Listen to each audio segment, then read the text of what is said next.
Hi, everybody. This is Peter from Portal to Ascension. And how are you all? I want to say hello and thank you all for participating today in this presentation. We have Howard Martin from the HeartMath Institute. And with that, I'll let Howard introduce himself. Well, first of all, greetings, everyone. Pleasure to be with you. Thank you, Portal to Ascension, for hosting this program tonight. I am, in fact, Howard Martin, and it's a Saturday night on a full moon weekend, so a great time to get together and let's talk about something that's really important to me that I hope is important to you, which is the power and intelligence of our heart. So, as mentioned, I'm Howard Martin. I've been here at HeartMath now for 25 years. I'm one of the people who helped HeartMath's founder, Doc Childrey, actually start and develop HeartMath and the HeartMath system. My title today is Executive Vice President of HeartMath LLC. That's the for-profit part of HeartMath. Back in 1999 now, I had the honor of co-authoring a book with Doc Childrey. It's called The HeartMath Solution. It's published by HarperCollins. It's gone on to be a very successful book, still being published by HarperCollins today.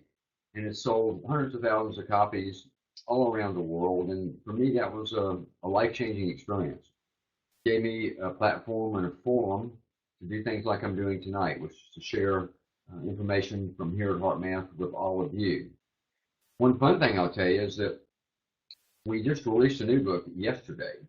First book we've done here at HeartMath in a decade. It's called Heart Intelligence, Connecting with the Intuitive Guidance of Your Heart. And we released it yesterday through an exclusive arrangement with Amazon, where it's available in Kindle and in print-on-demand formats.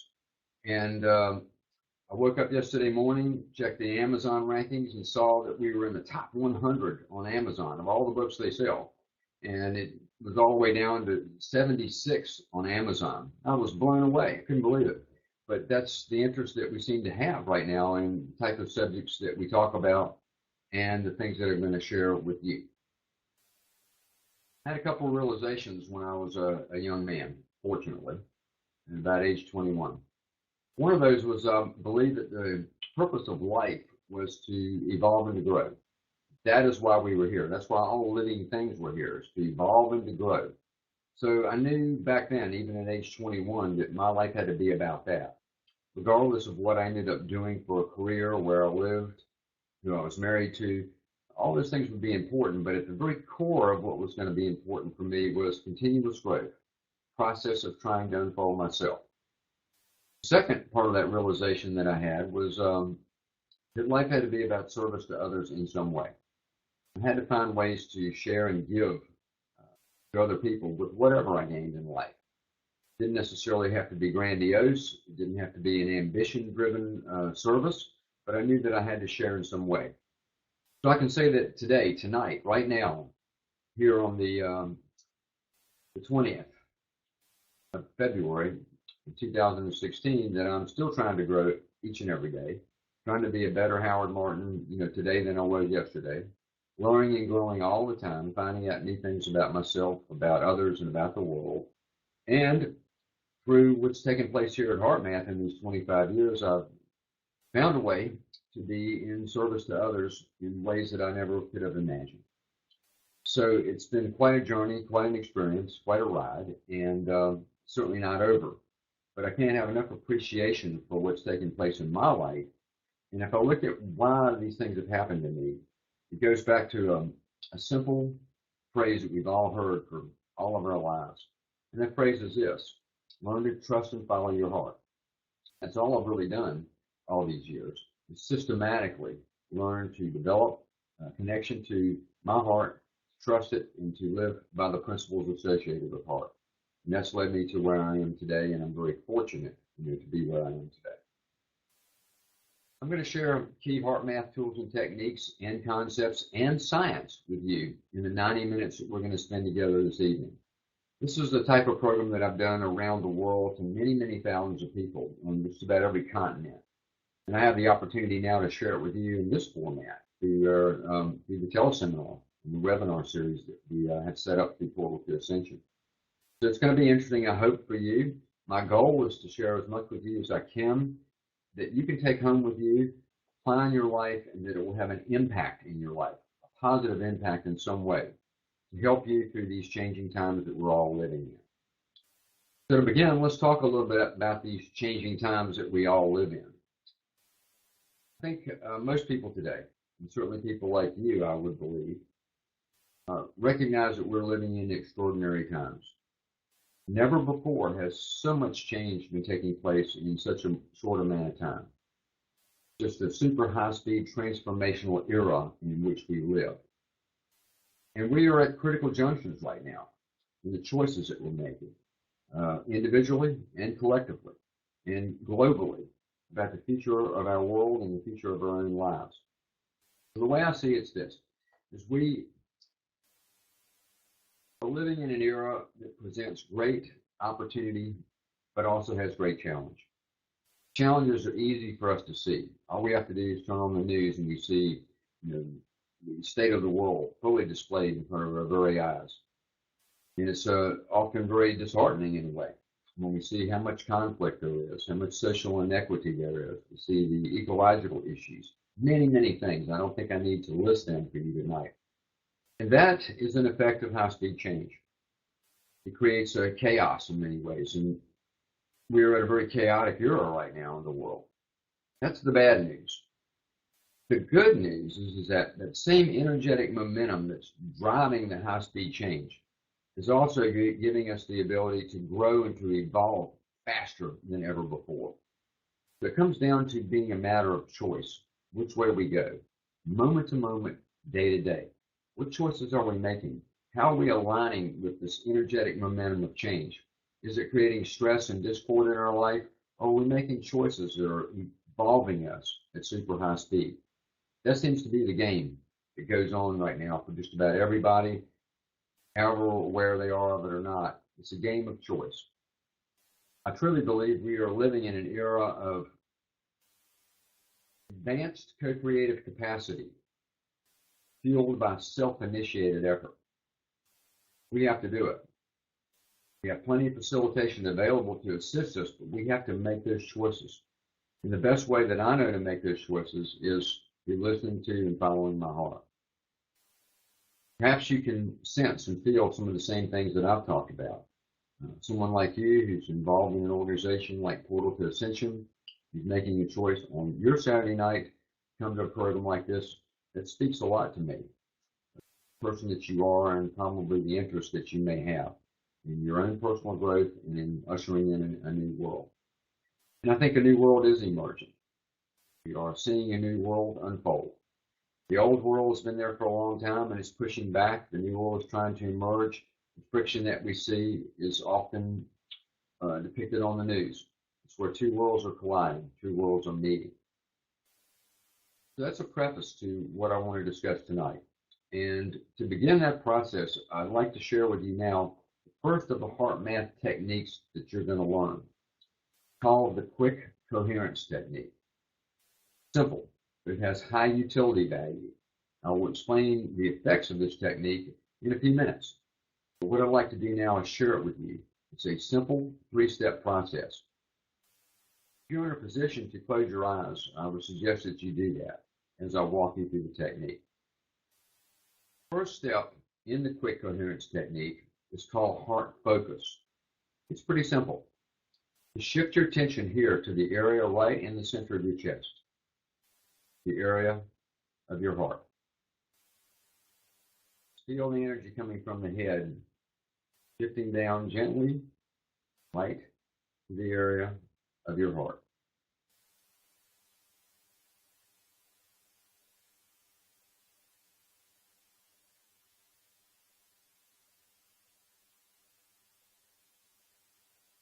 Step 2, called heart-focused breathing.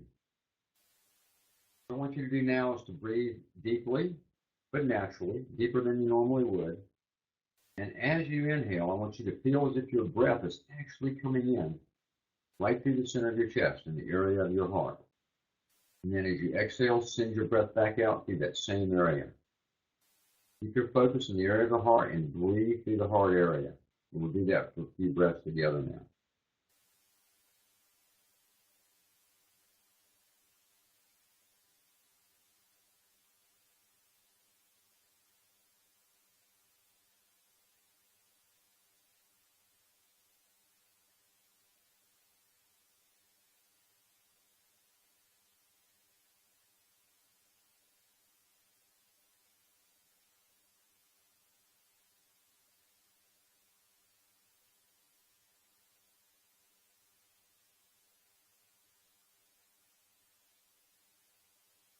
Now continue with your heart-focused breathing.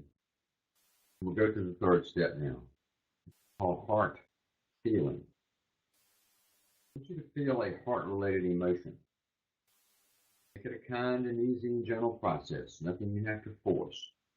But perhaps you can feel appreciation for the good things in your life. Heart-related emotion, appreciation. Maybe feel the love or the care you have for someone or something in your life.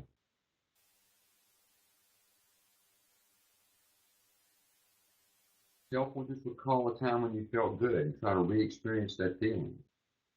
Whatever comes to you right now is fine.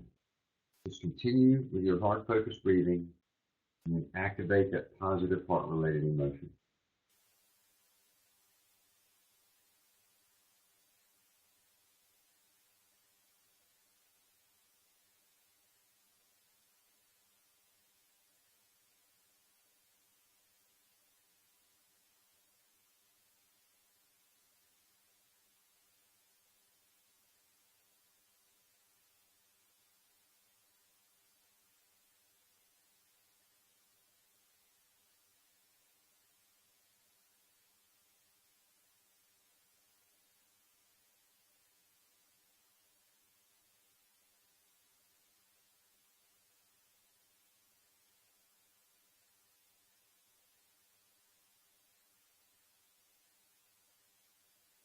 Okay, thank you very much.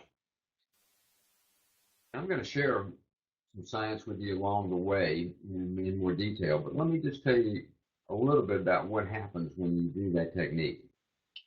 It brings about more order in the cardioelectricities produced by the heart. It creates more synchronization in what's called your autonomic nervous system, which influences about 90% of all the body's functions. When that syncs up, you are releasing hormones into your system that regenerate you, like more DHEA, the anti-aging or vitality hormone, or more oxytocin, generically called the love hormone. So you're improving yourself at the physiological level. It's a synchronized state that you're improving. And you're also sending signals from the heart back to the brain that are beneficial to higher brain function. And I will share more with you about that in just a few minutes. Now, get comfortable.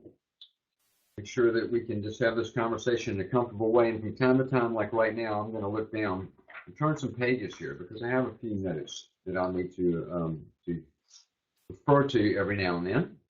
And along the way, I'm going to also ask you to type in your questions in your chat box. And you'll type in your question, and then will do my best to answer that question. It could be a question about something we've just experienced. It could be something that I've said.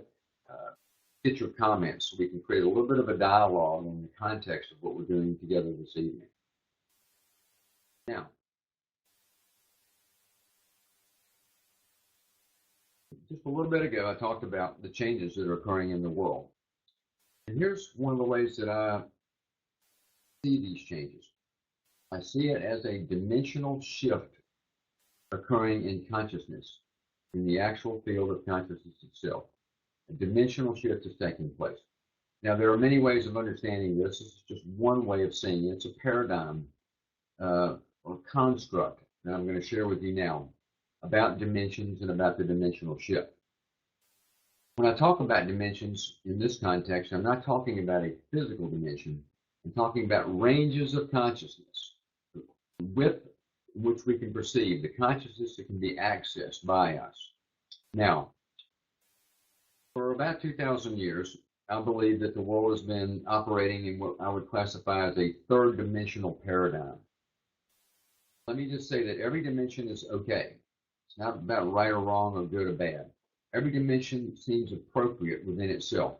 It all checks out. It all makes sense when you're operating in a specific dimensional construct. Third dimension is a dimension that's ruled by duality. It births things like good and bad, and right and wrong.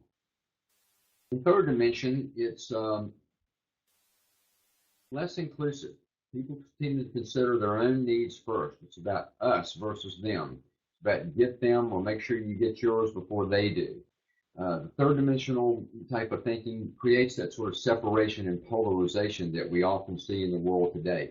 It spawns things like wars and conflicts. At the same time, look at the world we have today. Look at the beauty. Look at the art. Look at the architecture. Look at the music. Look at all the wonderful people in the world. And you can see that even in third dimension with the separation, that it's not all bad. But that separation is something that, that we have been experiencing for a very long time. The third dimension has limitations. Now, a lot of people now are moving into the fourth dimension. And when I say move, I mean it this way. We don't stay in one dimension of awareness all the time. It modulates all the time through the course of the day. But it's about where our baseline is. Where do we operate from as a norm or a baseline? And a lot of people have moved into operating from a fourth dimensional baseline. Now, within each dimension, there are ranges in that dimension. Think about it like digits from 1 to 10. So you have a low range in the fourth dimension, a middle range, and a higher range in the fourth dimension. Now, I'll read a few things here off my sheet. So in the part of the lower fourth dimension, people begin to see hope for change. And they consider new possibilities. It isn't just dog eat dog trying to survive. So new possibilities become something in consciousness for them. We know a lot of things in the lower fourth. We can read the books. We can get the understanding and the knowledge, but we don't necessarily act on insights with any consistency. Now, a lot of people have moved into the lower fourth. You see people caring a little bit more about things beyond themselves. It's not about just surviving and dog eat dog. Now, the next range in that is the middle fourth dimension. Now, a lot of people have moved into that range of dimension. Millions, actually, all around the world. And I see this as I travel and as I speak in various places, whether it's in Asia or in Europe or in Australia and New Zealand. I see lots and lots of people that are going to that next level where their baseline is moved up into the middle fourth dimension of awareness. In the middle fourth, we perceive things more holistically.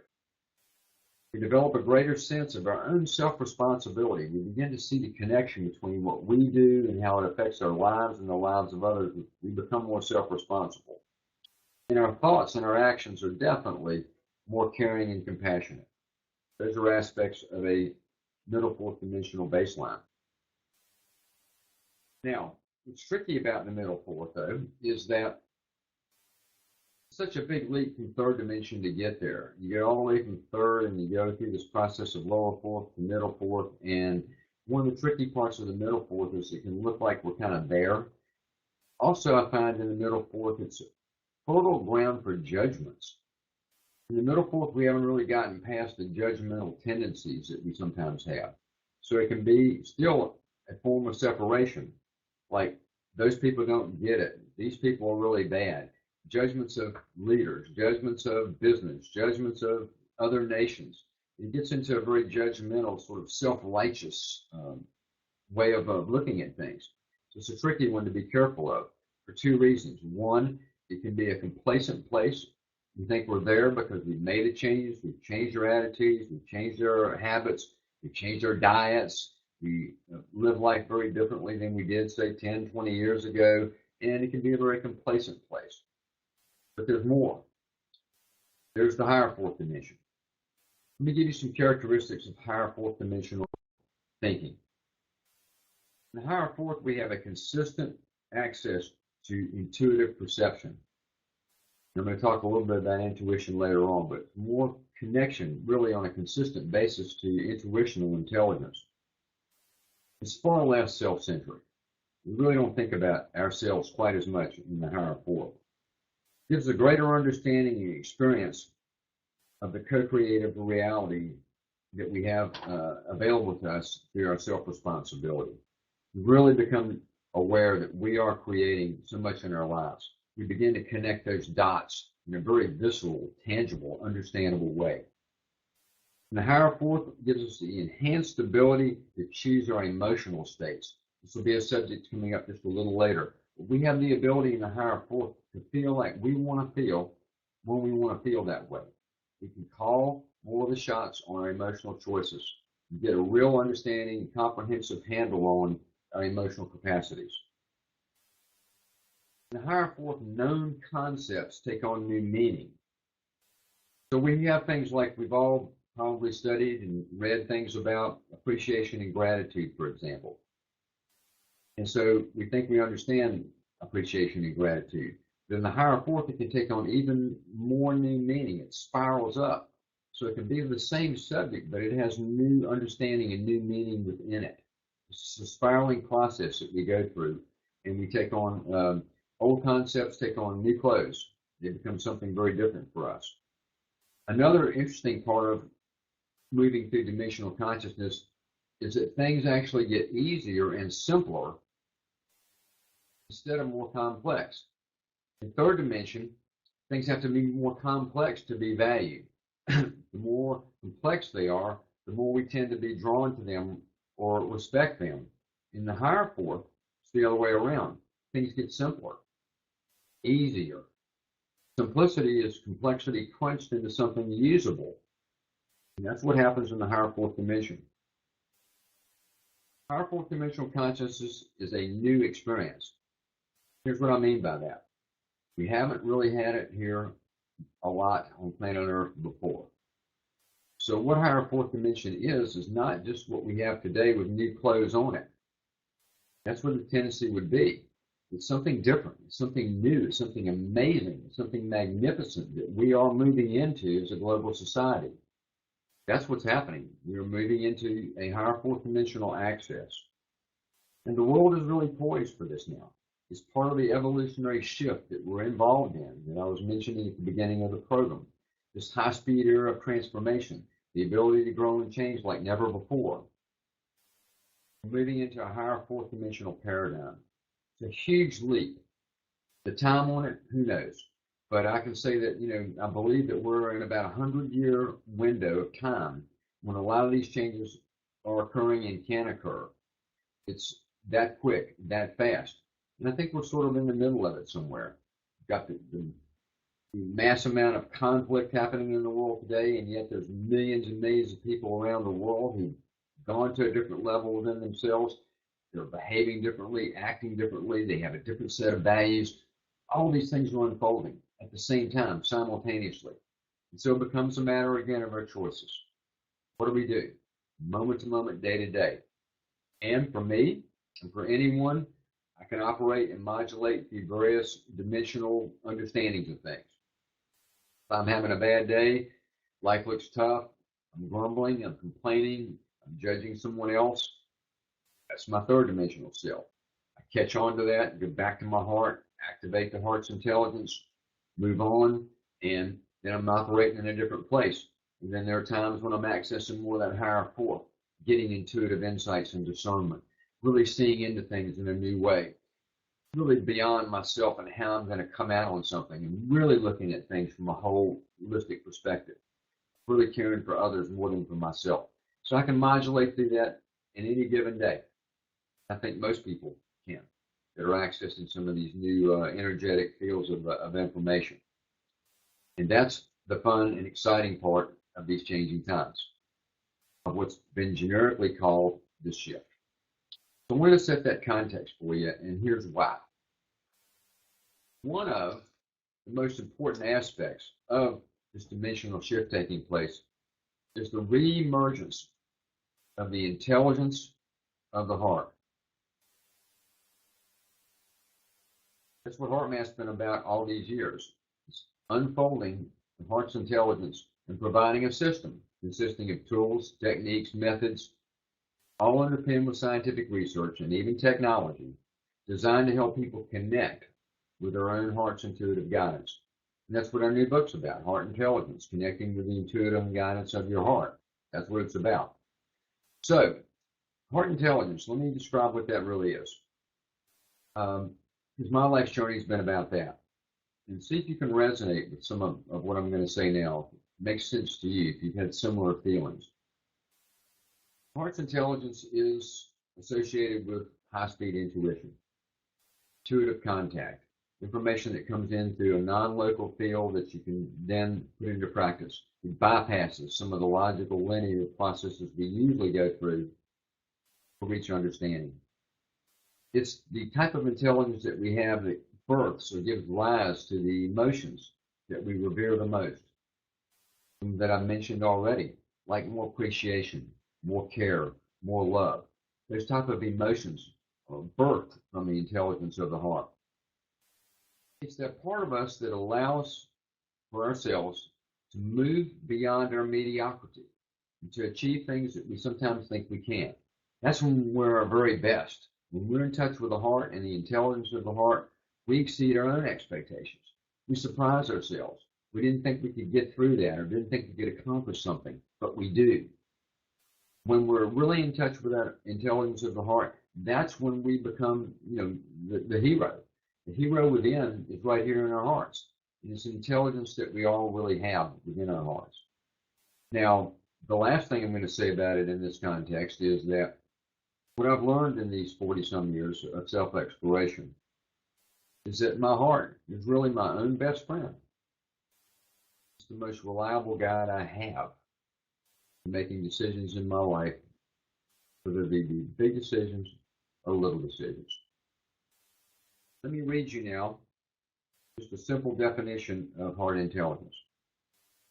Heart intelligence is the flow of higher awareness, wisdom, and intuition we experience when the mind and emotions are brought into a synchronistic alignment with the heart.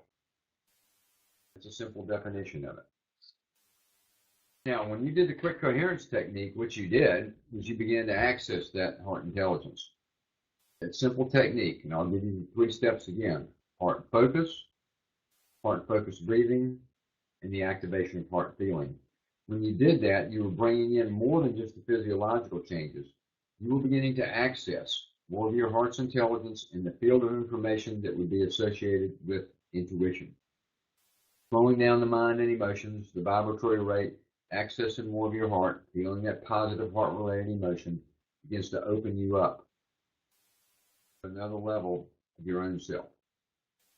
Now, as mentioned earlier, if you have questions or comments, you can type them into your chat box. And I can pause on this. I can read them on the screen that I have here, and I can try to answer those questions. So far, I've talked about the world, about the changing times we live in. I've talked about the dimensional shift in consciousness. I've shared the quick coherence technique with you, and I've described heart intelligence. What are you feeling right now? How does this make you feel? You can type that in your chat box. Or do you have a question or comment about anything that I've said so far? So I'll get a drink of water here and pause a second and allow you to ponder those questions. And if you'd like to ask a question or make a comment, please type it into the chat box now.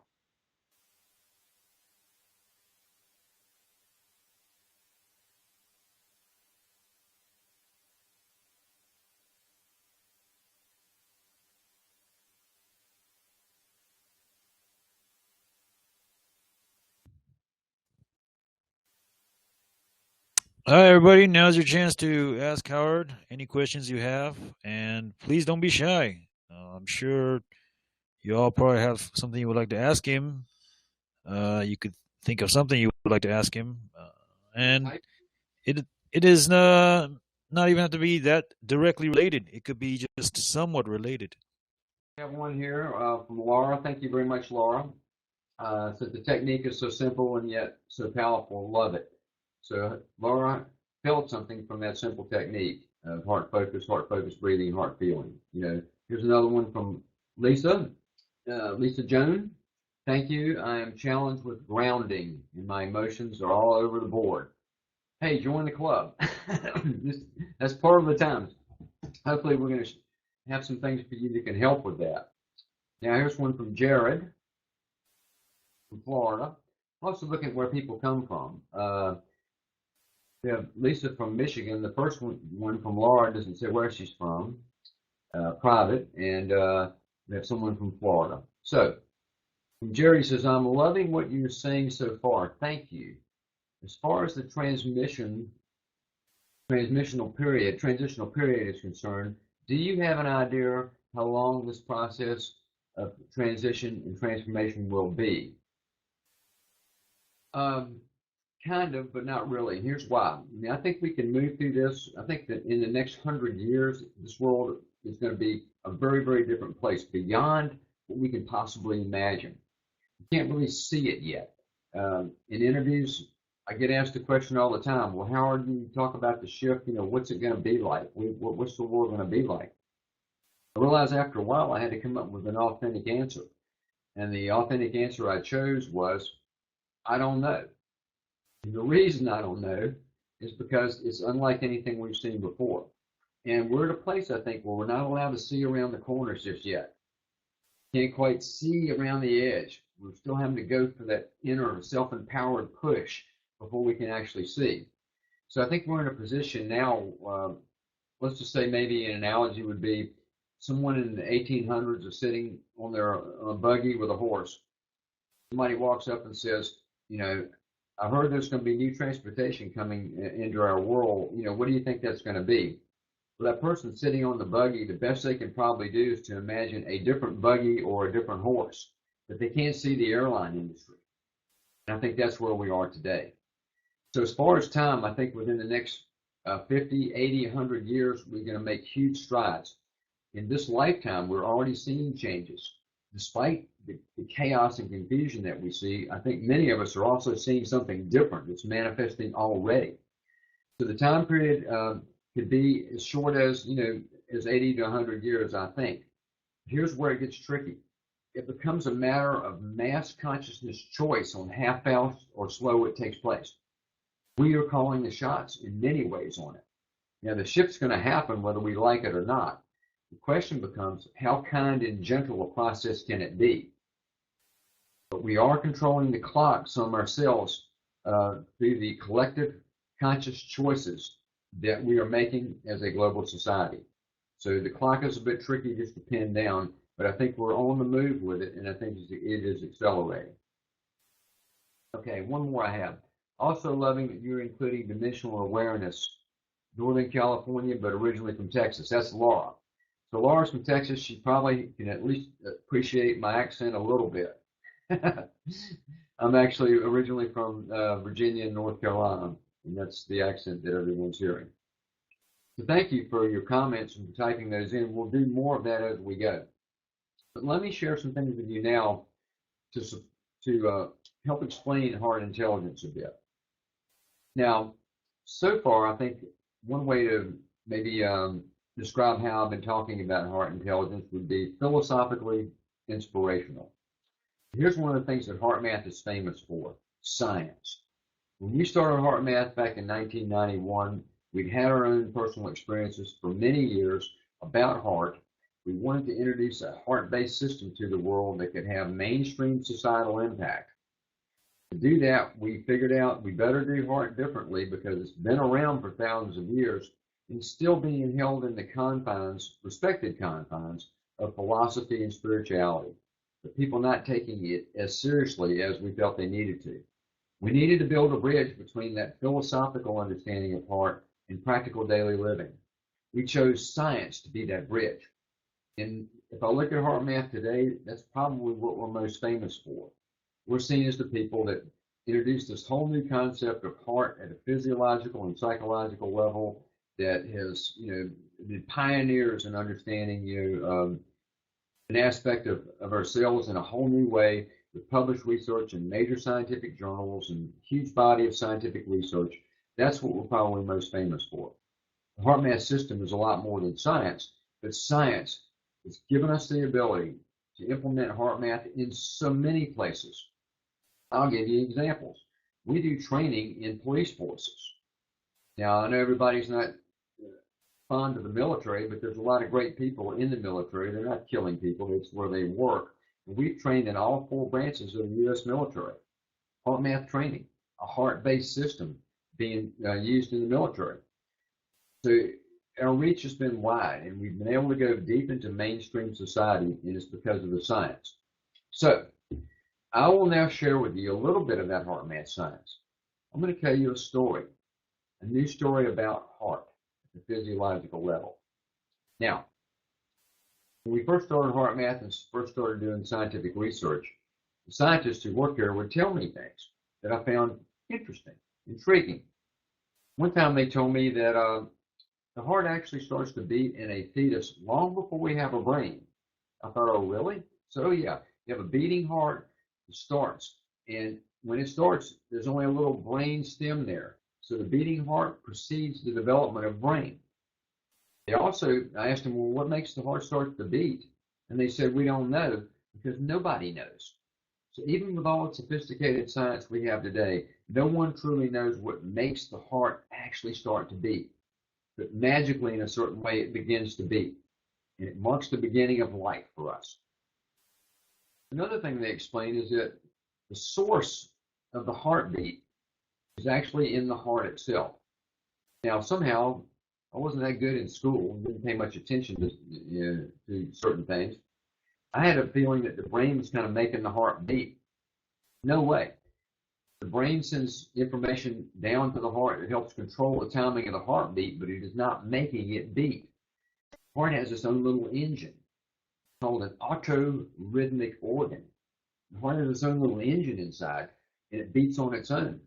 You can see that reflected when someone has a heart transplant. In a heart transplant, the nerves, a beating heart, first of all, is removed from a donor. They put it in a chemical solution, and I've talked to cardiologists that do heart transplants, and they described this to me in detail. They put it in a chemical solution and it's beating. They ready the body of the recipient, place the heart in the recipient, and it's still beating. They can't connect the nerves that run from brain down to heart. Surgically, they have not been able to do that. So there is no neurological connection, and yet the heart continues to beat in the body of the new person. They often put a pacemaker in to help control the timing of the heart, but it's not making it beat. So if I add all this up, I thought, this is intriguing. I have this organ in my body, it marks the beginning of life. Nobody knows why it starts to beat, and it has its own energy, its own little engine. It's really a unique part of my physiology. But the story gets better. Today we know definitively through our research and research done by researchers all around the world that the heart is more than just doing more than just pumping blood. It's actually an information processing center in our bodies. It sends information to the brain and to our entire body, and that information is critical to how we function. So it's a major part of our body's intelligence, sending information.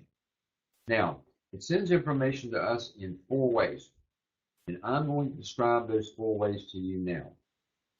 The first way is a neurological communication. Here's what I mean by that. The heart actually has a very complex nervous system. It's studied through a medical field called neurocardiology.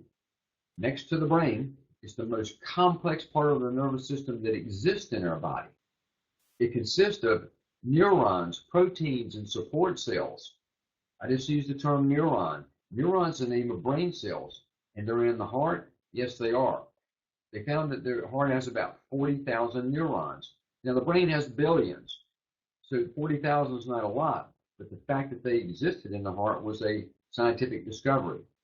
Most of those neurons are what's called local circuit neurons, and they're the same kind of neuron you find here responsible for memory, and they exist in our heart.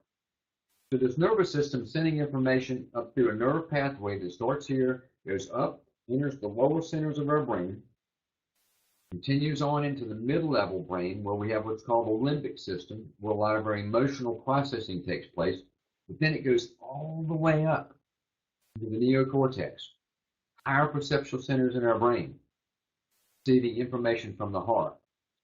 So when scientists map out the neurological traffic in our bodies, they can clearly see that the heart is actually sending a lot more information than it receives. And that's the only organ in the body that that's true of. So you have this neurological conversation taking place all the time between heart and brain. Brain sending timing information to the heart, heart sending a lot more information back to the brain, and that information is critically dependent. The brain's critically dependent on that information. And that's your first way, it's neurological. Second way, what's called a biophysical communication. If you would, place your finger on your wrist. I'll do it with you. What we're feeling is our pulse. Pulse is actually a wave of energy created by the squeezing of the heart muscle. And that wave of energy is pushing the blood through the veins and the arteries. So that it's called a blood pressure wave. So that blood pressure wave actually goes to every part of our body. That's how blood is getting to every part of our body. Now the blood pressure wave changes depending upon the rhythmic beating patterns of the heart. As the heart beats differently at different rhythm, the blood pressure wave changes. Now the blood pressure wave influences, as I said, lots of biological function. One of the places that it influences is the brain. It turns out that brain function, the electrical activity in our brain, is synchronized. Changes occurring in the blood pressure wave. So as the blood pressure wave changes, electrical activity in our brain changes. And that's your second way. It's called a biophysical communication. Third way was one of these things that I like to call a who knew. This information was already in the research literature, but nobody paid any attention to it. Third way is a biochemical communication. In 1983, the heart was actually reclassified as being part of our hormonal system. It produces hormones. One of those, for example, is called atrial peptide. One of atrial peptide's jobs is to reduce the release of the stress hormone cortisol. Fascinating. A hormone produced in my heart that's modulating or backing off a stress hormone? Amazing. It also produces oxytocin. I mentioned that earlier. Oxytocin is generically called the love hormone. It's produced in greater amounts when we're in loving states, like a mother with a young baby. I've also seen research recently linking oxytocin increased production to people that are put in trusting situations where they have to trust one another. I've also seen information showing that empathy increases the production of oxytocin. It turns out that the heart is one of the major producers of oxytocin in our bodies. So we have a biochemical communication, chemicals being produced in the heart distributed throughout the body. So those first three ways that I've described to you, how the heart is doing more than pumping blood, how it's communicating, are what I call hardwired biological communication pathways. Well researched, well understood. Now, the fourth way is where it gets very interesting. You see, the heart is actually an electrical organ. It produces by far the strongest source of bioelectricity in our bodies. About 40 to 60 times more bioelectricity than the second most powerful source, which is the brain. When we go to a doctor and they do the electrocardiogram test, they're measuring that electrical signal. That's why it's called an electrocardiogram. They're measuring electricity produced by the heart. Now, the electrical energy produced by our heart goes to every single cell in our bodies. We're bathing ourselves in this electrical energy that the heart is producing. But here's the interesting part.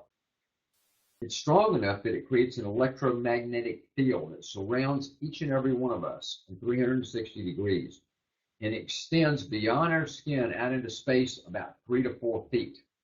So right now, each and every one of you is producing an electromagnetic field from your heart that's going out into the energetic field environment. Now that field changes, meaning that the frequencies or the radio stations being broadcast in the field change all the time. And one of the major influencers of those changes is our emotional state.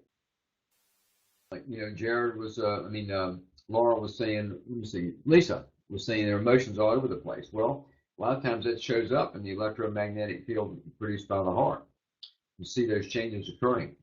So we are literally broadcasting our emotions out into space, about 3 to 4 feet through the electromagnetic field surrounding us.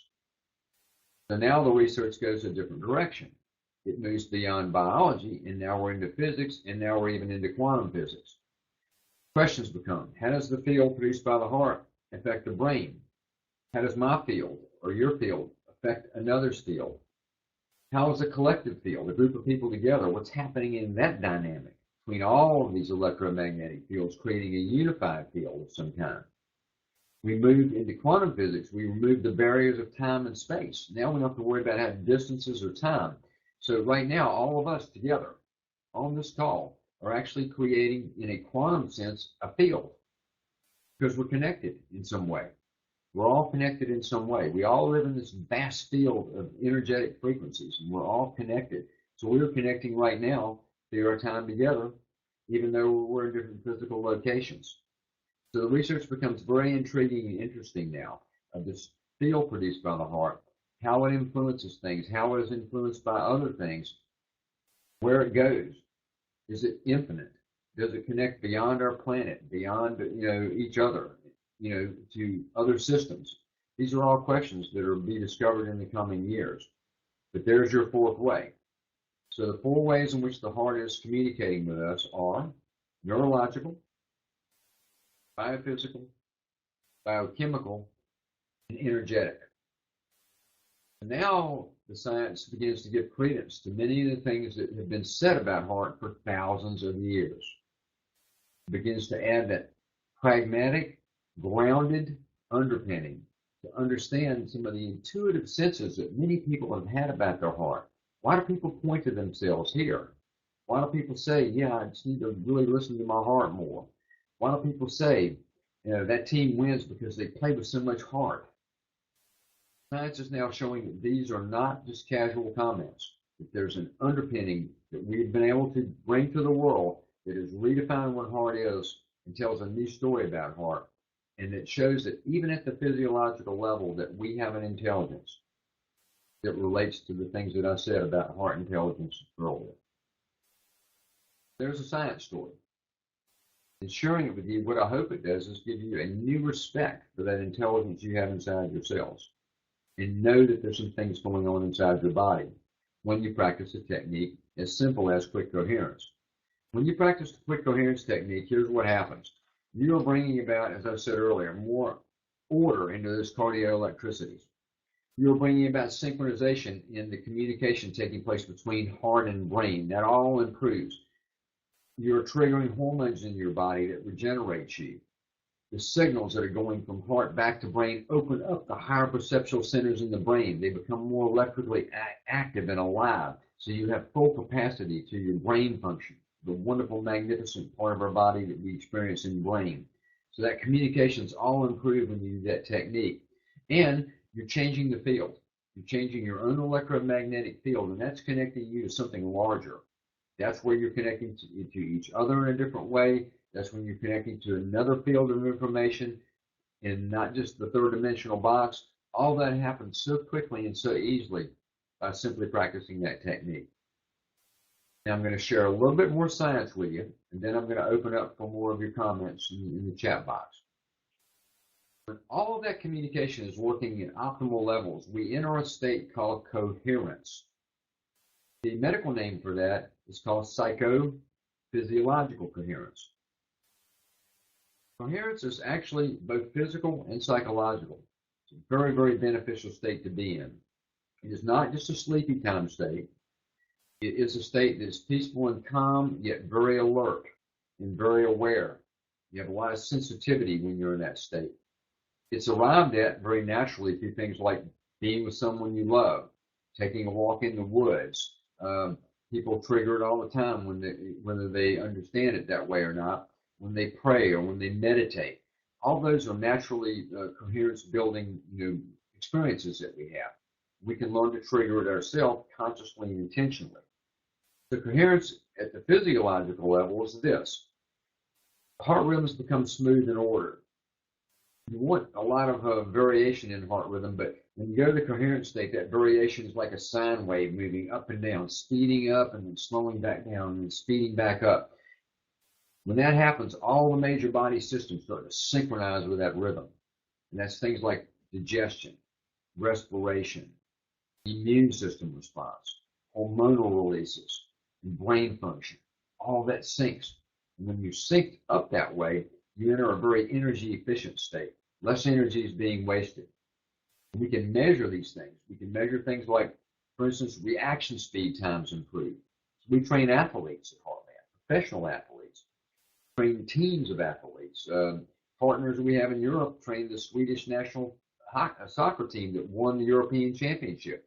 We train NFL kickers, golfers, lots of people trained in HeartMath, and they're athletes because that's such a efficient, effective state where things like reaction speed time and visual field all improve. And that's just at the physical level. Psychological benefits, I think, are even greater.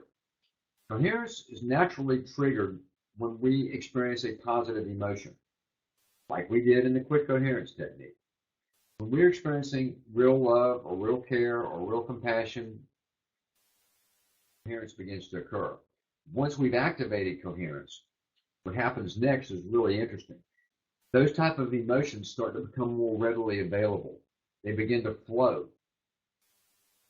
Now we're more appreciative in general about things. Now we're more caring instead of being so judgmental. Now we have real compassion and not just some, empathetic response, true compassion. All those emotions begin to open up for us. So it's triggered by a positive emotion, and then it engenders more positive emotions. So physiologically, highly efficient state. Psychologically, it is positive emotion. We have technology that people use to train themselves to become more coherent, measure their coherence, and we have patented algorithms that score the heart rhythms for the degree of coherence. One is called the M-Wave, E-M-W-A-V-E. Check it out on our website, heartmath.com. Little handheld device or computer-based. Shows the heart rhythms, measures them for coherence, trains you how to become more coherent. And then we took it to another level for people that have Apple devices, iPhones, iPads. You get an app from the Apple stores called Inner Balance Trainer. You purchase a sensor from HeartMath or Amazon or somewhere. You plug it into your phone or your iPad, and now you got the same technology right in your mobile device. We've taken it even to that level. Technology is just assistive technology to help people learn to train themselves to become more naturally coherent. And as they do, there are health benefits, performance benefits, awareness benefits, spiritual benefits that come from increasing coherence. So I use my Inner Balance Trainer all the time, twice a day usually. And it's been real useful for me to help build a new coherence baseline in myself. So I've been talking for a while now, sharing science. What I'd like to do is I'd like to open up the chat room again. I'd like you guys to type in your comments or your questions. If any of that was confusing, if you need more clarity, please come in now and type that in for me. I'll make comments.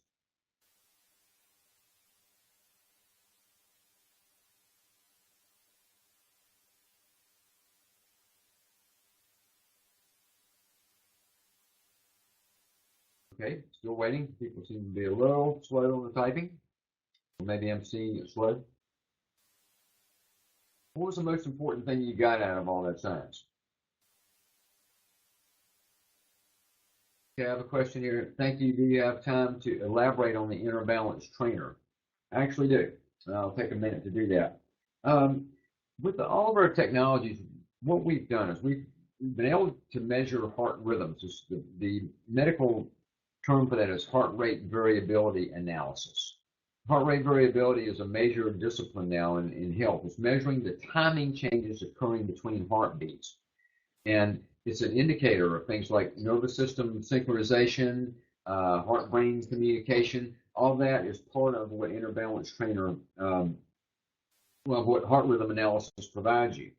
Now, we provided full-blown heart rate variability analysis through our devices, including our mobile devices. Nobody else has ever done that. We've done that. We pulled that off. And it is, I'll see if you can see any of this. Can you guys see that? This is an Inner Balance Trainer. I've connected a clip to my ear. I've plugged it in the phone. This is a breathing mandala. When you start it, you get a breathing mandala. So it helps people learn to breathe and do the technique like I shared with you earlier. But there are other screens. For example, now what you're going to see, I don't know if you can actually see this, you're going to see my heart rate variability pattern at the top of the screen come up. And you're going to start seeing my coherence scores show up here. So the goal of using it is to increase your coherence scores. The more coherent you are, the higher the number is. And you accumulate points as you're using it.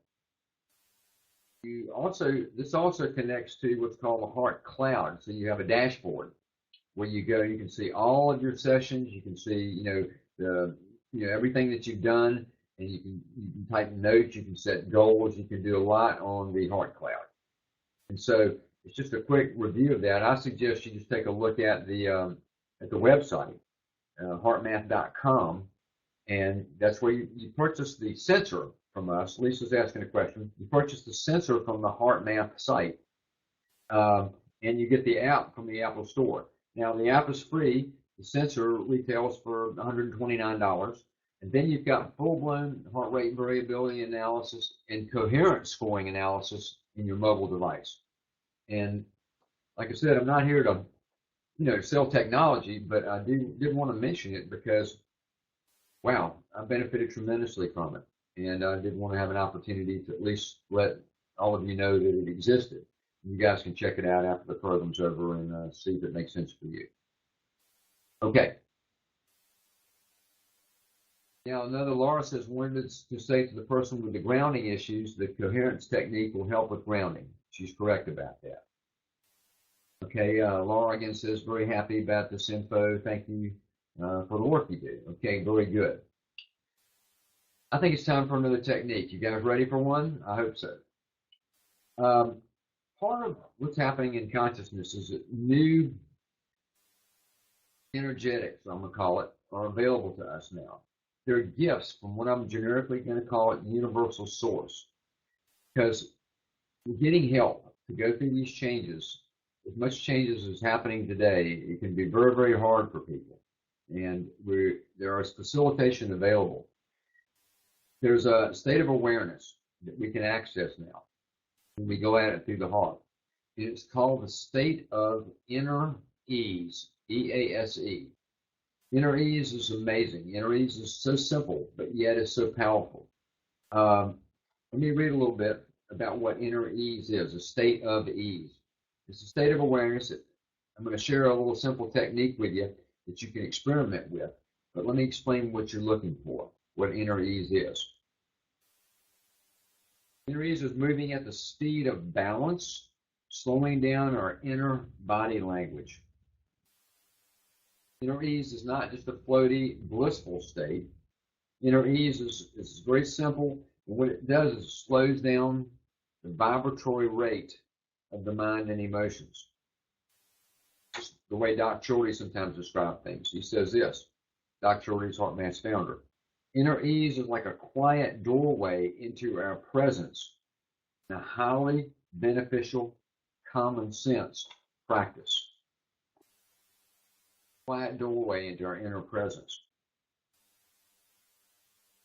Inner ease, to me, what it does is it provides a flow inside me. It takes the rough edges off of my emotions and my experience of life. It just eases and flows things in a very gentle way. When Doc introduced inner ease to me and some others, he said, look, you'll see this maybe as just another HeartMath technique that we're going to put in our training programs. He said it's more than that. It's essential. It becomes a way of life. It will make everything easier for you as we all go through this transitional process. So inner ease is this very soft and interesting liquid feeling. It's casual. It's aware. It's not just floaty and blissful, but it has that, again, that flow to it, an ease feeling. So it's moving through resistances. More grace, more poise. And another thing Doc said, this is typical of his type of writing, he says, inner ease is an advanced practice, finding the flow, and how to create the flow, especially in non-flowing situations. So you create your own flow even when things are tough sometimes. So been mention of emotion, and let me just say this. I'm going to share a statement with you that I made in the HeartMath Solution book, the book that I co-authored with Doc Children in 1991, that I've said a thousand times since. And it's simply this, that I believe that learning to better understand and regulate our emotions represents the next frontier in human evolution. That important. See, we live life through our emotions. Emotions are a connection to life. And we as human beings have the most sophisticated and beautiful emotional capacity of any living thing on this planet. We can feel a myriad of emotions, everything from deep sadness to elation and joy, and thousands of different shades of emotion in between. So emotion is a great gift for us. It's the colors we use on the palette to paint the picture of our life. And yet, emotion remains elusive. Emotion has actually been characterized, especially in third dimensional consciousness, as something to be feared. Don't look at your emotions. Emotions are bad. You'll find something there, or you'll have to deal with all these emotions. Don't do that. So people stay closed off from their own emotions, from their own gift. But emotions don't have to be looked at that way. They can be looked at as translators of spirit into humanness. But we need to learn how to better regulate the emotion, to make emotional choices. Now, emotions are going to be responses. We're going to have perceptions about things, and we're going to have emotional responses to that, meaning something can upset us or something can make us happy. Those are all responses. But we also have emotional choices, the emotions that we are choosing to experience. Even when we have a strong negative emotion, let's say we get irritated, even when that happens, the emotions that we can choose after that are up to us. We can let that emotion fester, we can let it stay there, we can let it turn into frustration, we can let it turn into anger. Those are emotional choices. Conversely, we can feel that irritation. We can learn to use something like the state of ease or anything that works for you. Use a hard choice on it and say, no, I'm going to balance that out some. I don't want to feel irritated right now. I'd rather feel a bit more accepting or a bit more peaceful. We can learn to call the shots on our emotions. That is a higher state of consciousness. And as we do that, wow, we're so co-creative when we learn to regulate our emotions. We are then beginning to really create a new world for ourselves. I'll share another belief with you, and then I'll share a simple technique. I believe that we all live in this field of energy called consciousness that is reflecting back to us, not what we think up here, but what we truly feel in our hearts. And those emotions are the translator of that. So we're feeding the field all the time with information, and that field is reflecting back. And in a sense, we are creating our own life through the emotions. So learning to better regulate our emotions is an important skill set. Now, people try, I get it, but it's hard sometimes. It's a bit elusive. So let me share a simple technique with you that can help with that. It's very similar to what you've already learned. I hope that, in the context of just the limited time we have together tonight, that you're not seeing these techniques as all the same or too simple, that you're seeing some distinctions.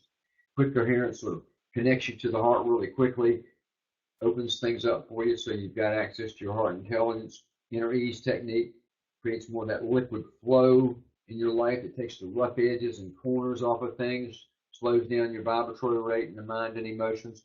And the technique I'm going to share with you now is, again, very similar, but it's used to learn to choose emotion. It's called the attitude breathing technique. The reason we chose the word attitude instead of emotion is that sometimes it's hard for people to identify a specific emotion. But we can certainly identify an attitude. An attitude is usually a bundle of different emotions. My wife can say, "You don't look good today. What's going on?" I can say, "I've got a bad attitude." What does that mean? It means I'm complaining. It means I'm dissatisfied.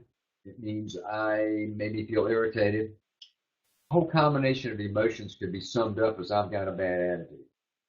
So looking at this, we want to be able to recognize what we're actually feeling.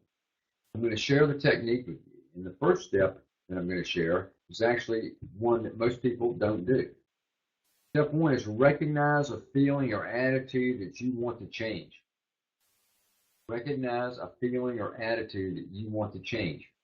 Well, to do that, you have to pay attention to what you're actually feeling. You have to slow down and look at yourself and say, what am I feeling right now? Is this really what I want to be feeling? Is this the kind of attitude I want to have right now?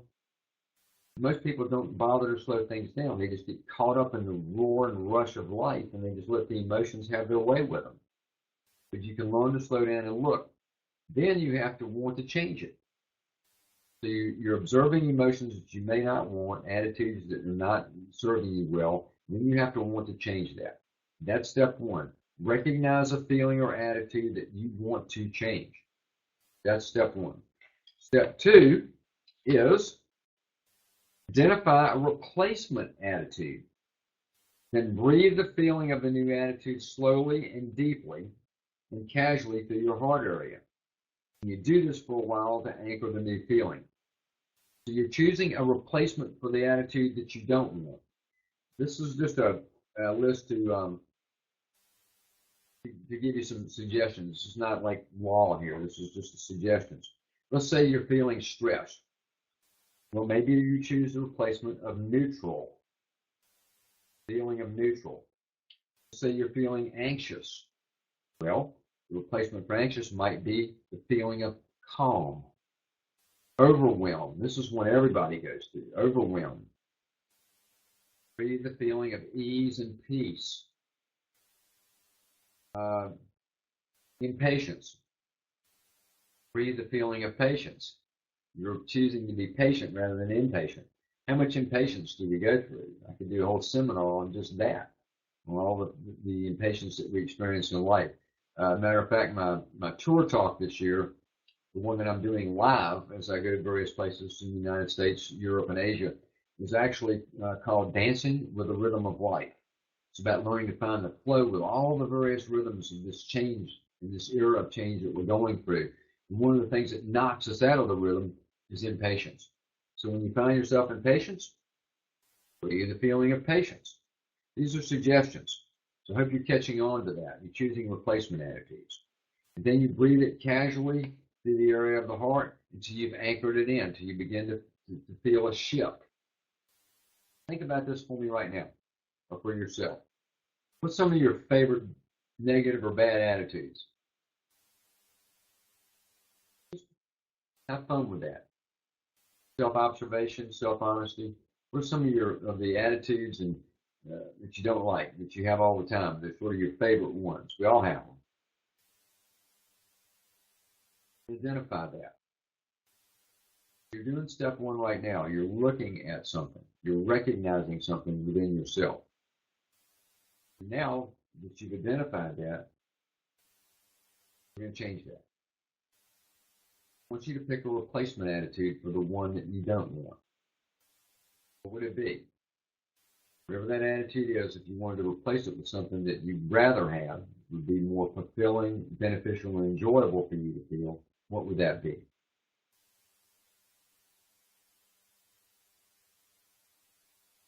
Now close your eyes, do your heart-focused breathing, and breathe feeling of the new attitude in and out through the area of the heart.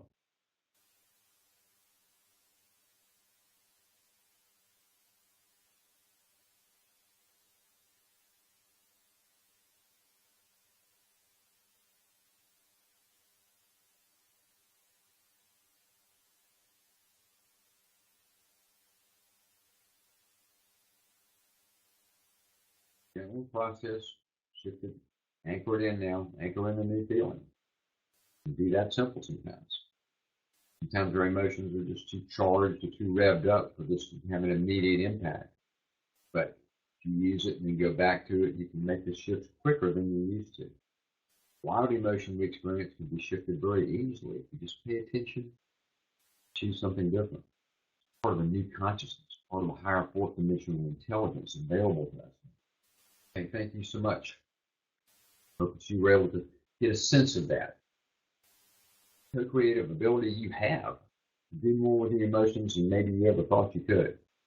Yeah, there are long-standing emotional issues that are not easy to shift. I understand that, and people, get to those. But start with the small things. Start with things you can get a handle on. There are a lot of attitudes and things that I just could let go, but I don't.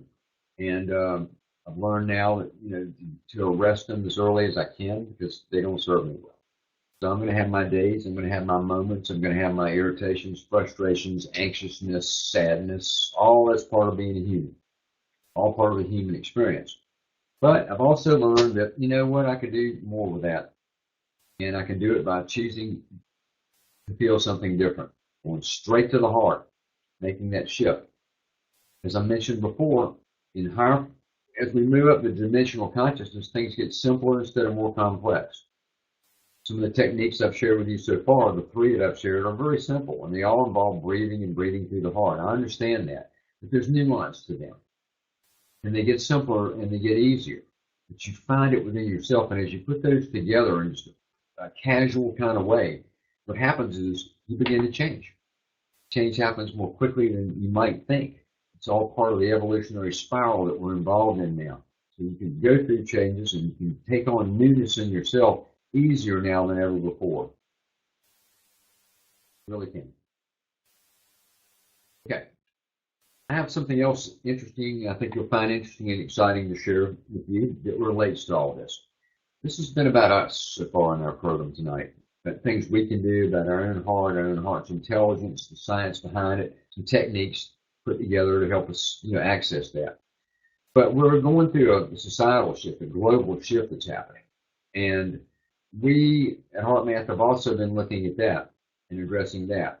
So about 8 years ago now, it's amazing how time flies, we started a part of our organization called the Global Coherence Initiative. What we did is we did like other people were doing, other organizations. We put together a website. We set it up as a free membership. We encourage people to join, to use their heart-focused care and their intention to help shift planetary discord from all the things that we see to a world of more harmony, cooperation, and enduring peace.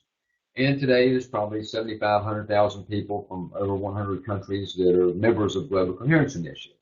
We do things like every month put out what's called a care focus, where we record it, people can listen to it. We encourage people to put their heart and care towards various things, but also leave it neutral for people to put it where they want to. If my mic's on or not, there it is. And we also, at times when there's extreme planetary crisis, we send out a message to the list, people all around the world, and say, right now there's a major planetary event taking place. We need to put more of our heart and care out towards highest, best outcome for it. So we do those kind of things. And there are thousands of organizations around the world that do something similar.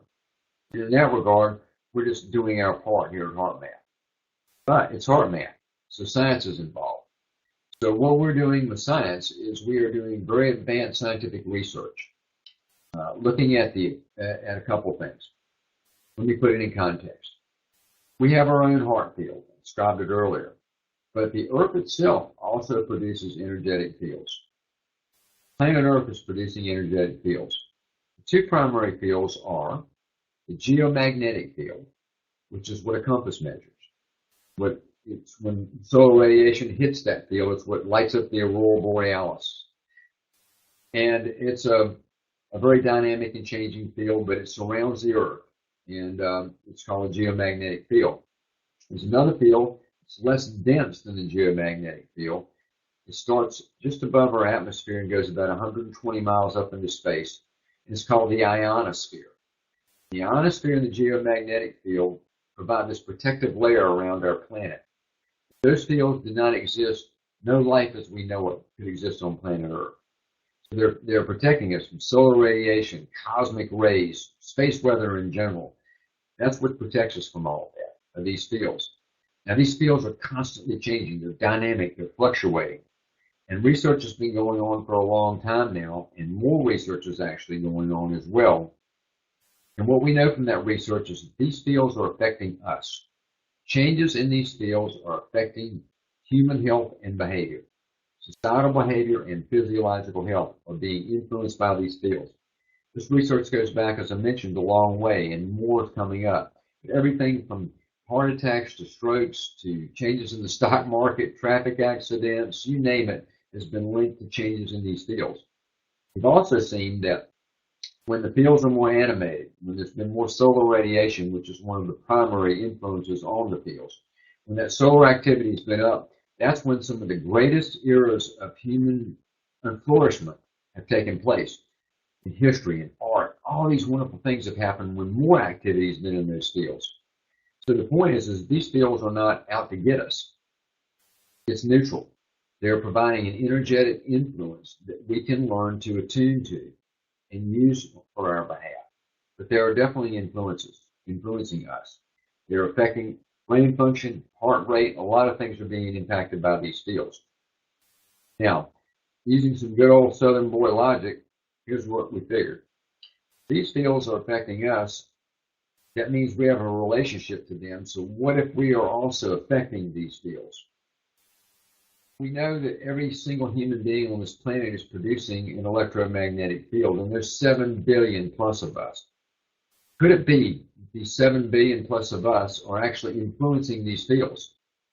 That some of the changes occurring in the fields are human created. If that would be true, that would be pretty amazing. So to research this, we have deployed it, or in the process of deploying what's called global coherence monitoring sites. These sites consist of very sensitive technology that can measure subtle changes occurring in the geomagnetic field and the ionosphere. We are placing them around the world, feeding information back to our labs here in Northern California, and our scientists are studying these fields. We are testing, use the word testing now, the hypothesis that we are influencing the fields. And that will be a ways down the road before we know if that's true or not. We are doing very advanced scientific research today, understanding our relationship to those fields.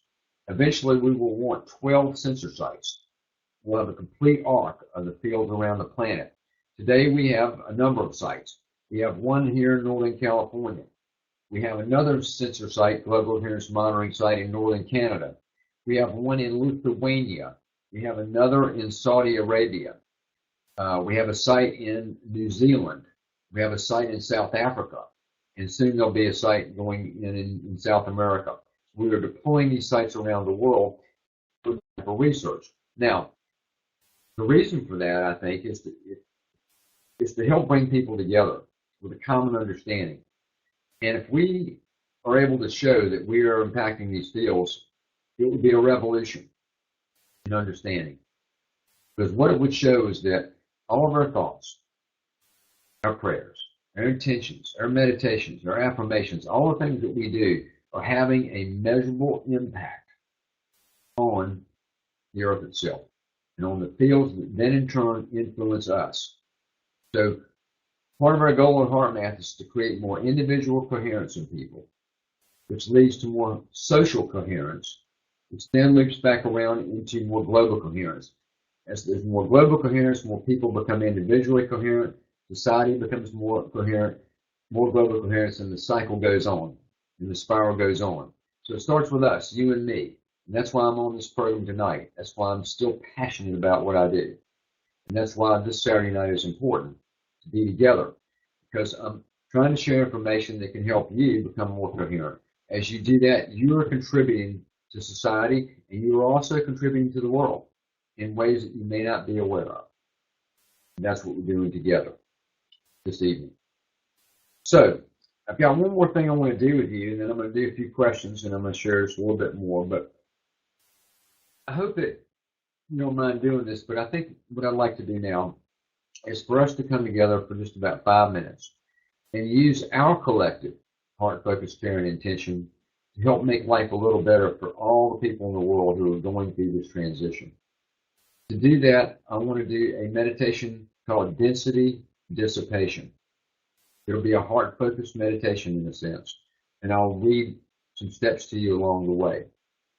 So I hope you'll do that with all of us right now. So I'd like you to get comfortable and close your eyes and let me lead you through this. Let me set it up by saying this. Radiating coherent love, care, and compassion that helps to dissipate clouds of energetic density. This focused care helps to comfort the hearts of people, facilitate quicker adjustments created by shock and emotional disarray. Radiating heart coherent energy is one of the highest forms of service we can do for the people, the planet, and ourselves. Please center yourself in the heart and breathe appreciation. Warm the heart and increase your heart coherence. It also brings in more light and healing into your system. Ladies and gentlemen, thank you so very much for that. Open your eyes now. A little time to use our heart, the intelligence of the heart, and our care and love. Home service benefits humanity, the planet, and especially ourselves. Thank you for your participation in that. I will take a few comments or questions. Type in there on the chat box before we close.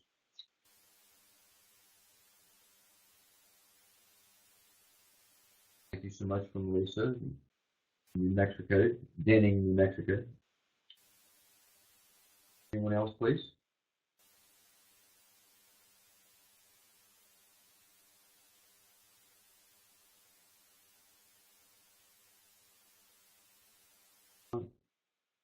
No, thank you. I purchased the book and assume info's in here as per the session, etc. Which book did you get, Lisa? Type that in for me if you would.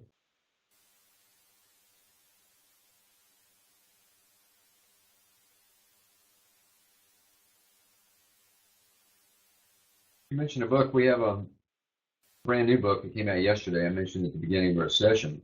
It's the first book we published at HeartMath in over a decade. We did it a little differently. We released it direct to people. Bypassed the publishers this time. We went direct to the publishers, and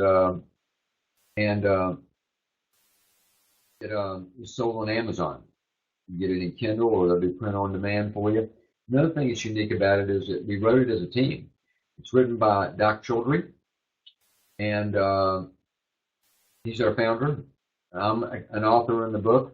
Dr. Roland McCready, the director of research, is another author, and so is Deborah Rosman. Deborah Rosman is the CEO of HeartMath and another HeartMath author. So there are four of us that contributed to this book.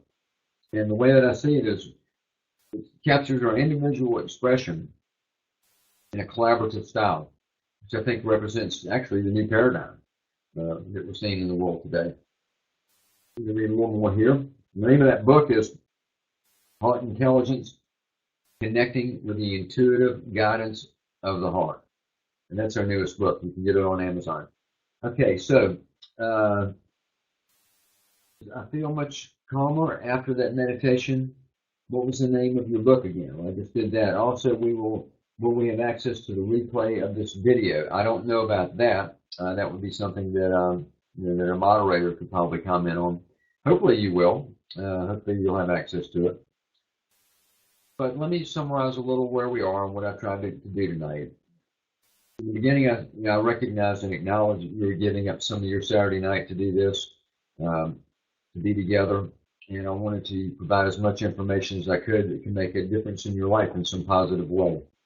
And I shared a little bit about myself, which, give you some context of what I represent and why I felt I was qualified to be here this evening with you. We talked about the world, the global situations that we're in, the opportunity, the challenges, many things there, and the dimensional shift, and broke that down into three various dimensions. But the ranges of fourth is something I emphasized. So where we're trying to go as a global society, we did quick coherence. Very simple technique, brings you into coherence very quickly. From there, we went to some science, understanding heart, brain, body science, understanding the intelligence of the heart, what it means, what it feels like, but then the scientific underpinning to support its existence. We went from there, on into looking at emotion and the importance of emotion and the need to learn to better regulate it, but also the capacity we have to do it. And I shared the attitude breathing technique with you along the way in that. Between all that, though, we talked about inner ease, the state of inner ease, the state Awareness and consciousness is a gift from the universal source that's become the underpinning to everything that I do in my spiritual growth. We had an experience of that. Then I shared with you about global coherence, about this interconnectivity between us and all living systems, and some of the interesting research that we're doing here at HeartMath to unfold more understanding of that. And the last thing we did was all come together in that way, collective energetic field environment, and shared that in ways to burn off some of the densities happening in the planet and to make life better for others. That's been their program tonight. So I've enjoyed being here. I hope that you felt it was worth your time and your attention to be here this evening, and that you'll take something from tonight and carry it forward, and it will make a difference in your life. I appreciate you for who you are and for taking the time to pursue this sort of thing. It's folks like you that really do represent the hope for our world. So with that said, let me see if there are any more comments or questions before we sign off. I want to make sure everybody feels complete. There was somebody talking about the book. Yes, Heart Intelligence from Amazon, $14.95, great price. So grateful. Thank you so much. That's from Lisa. Any other comments and or questions? Let me please take those now so we feel like we've really had a well-rounded, complete program this evening.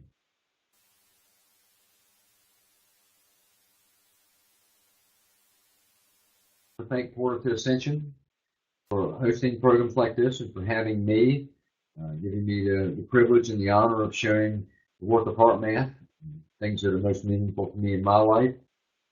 I don't have any more questions or comments right now, so let me just say that we're all going through this together, these changing times, and we're all on this magnificent adventure.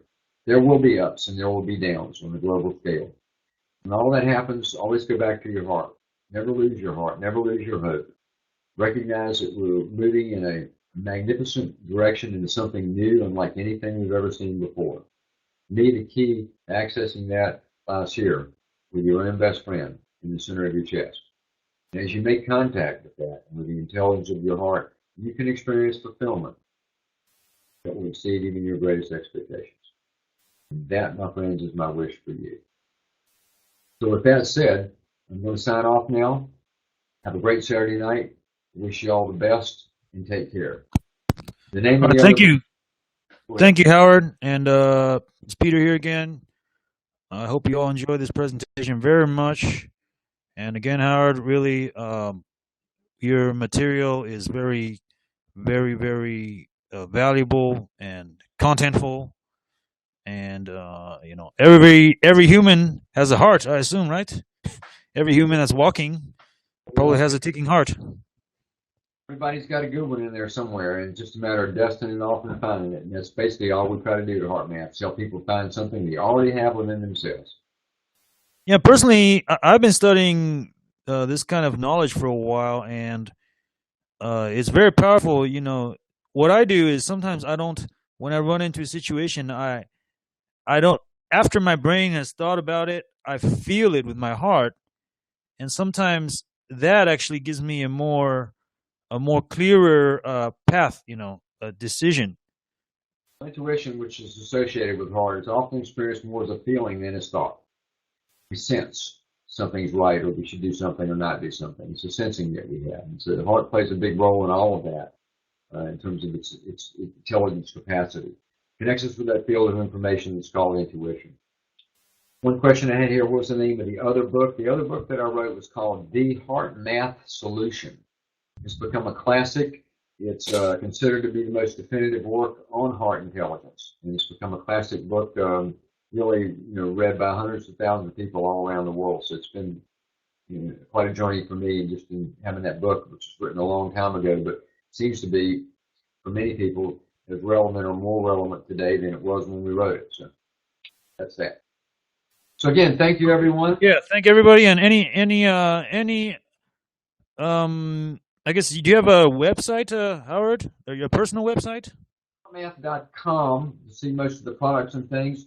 Go to HeartMath.org to find the research and also to find information there and materials and things to use with families and children. So HeartMath.com for your products and training and all that. You can become a HeartMath coach. You can become a HeartMath trainer.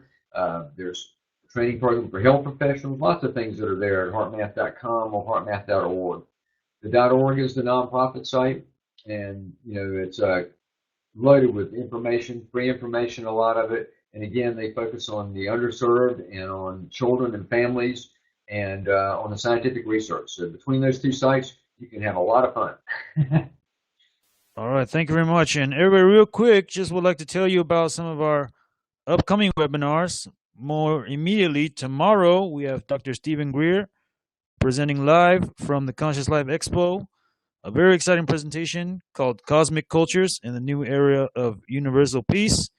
He'll be talking about the different galactic beings that exist and how important universal peace is besides world peace. And on the following weekend, we have a 4-day intensive with Dr. Stephen Greer about contact, remote viewing, and ambassador training. And you can see all the details for that on our website. You can also get that per day on a per day viewing basis. And on February 28th, we have Before History, the Hidden Origins of Civilization, with Jamie Janover, the ambassador for Nassim Herman. So please check out our website, portaltoascension.org, and you can also find us on Facebook,